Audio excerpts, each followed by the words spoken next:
This is the Redmi K40, which on the outside is the same as the K40 Pro and the K40 Pro Plus, with small differences on the inside. However, this is the same phone as the Poco F3, both on the outside and the inside. So this review is going to be titled the Poco F3 or the Redmi K40 review. There's no difference internally and externally.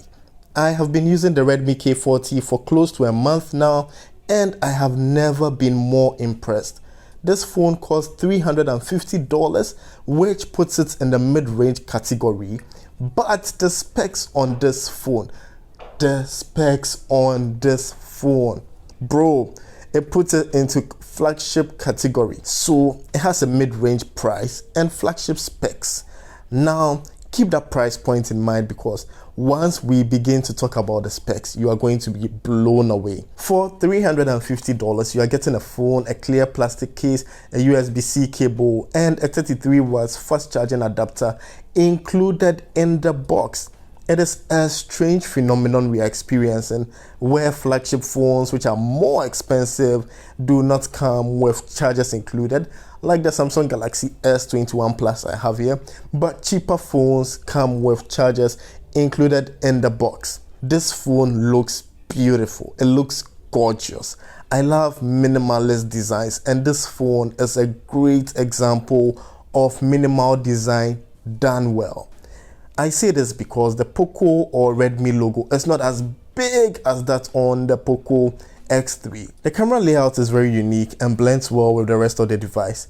Oh, and did I mention that the back of the phone is made of glass? Not just any glass, which will break when you drop it, but a very strong Gorilla Glass 5. That helps to keep your phone protected from scratches and gives it that added drop protection.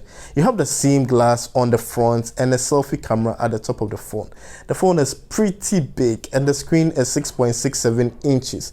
Since it is not a flagship phone, it has a small bezel at the bottom, but to me it is not a big deal at all.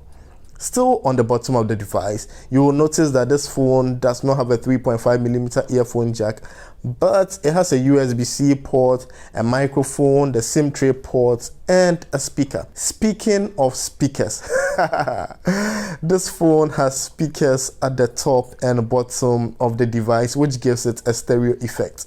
The speakers are not the best I've heard, especially when I compare it to the speakers on my iPhone 11 Pro Max. But remember, that phone cost about $1,200.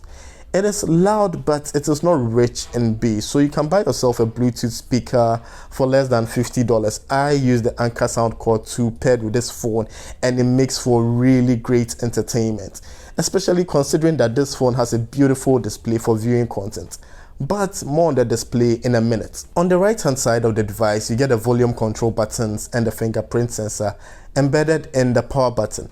This has got to be like one of the fastest fingerprint sensors I have used. It is right there up next with the Huawei Nova 5T. Being a Xiaomi device, you know you are definitely going to get an infrared sensor, which you can use to control your TV and air conditioners as well.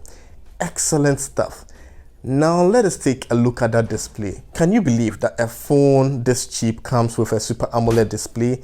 Not just that, but it is full HD. Not just that, but it has a 120Hz refresh rate display, HDR10 Plus, and 1300 nits of peak brightness. What does all that jargon mean? It means extraordinary value, bro. Extraordinary value. These are the same specs in the Samsung Galaxy S21 Plus series, and guess what? The S21 Plus sells for $800, whilst this phone sells for $350.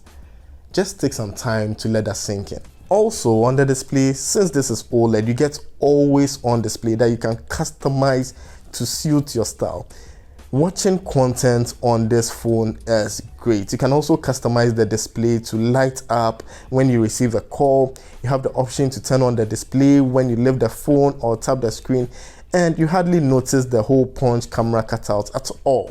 You get dark mode and all the extra goodies we are used to getting from Android devices. Now let us take a look at the internals of this phone. This phone has some incredible specs, like it comes with a Snapdragon 870 processor. Now, to put that into a bit of perspective for you, last year's best devices like the Samsung Galaxy S20, the Note 20 Ultra came with a Snapdragon 865, whilst the best devices of this year, the flagship most expensive, like the Samsung Galaxy S21 Plus, come with a Snapdragon 888. So the Snapdragon 870 found on the Poco F3 or the Redmi K40 sits in between the best of last year and the best of this year.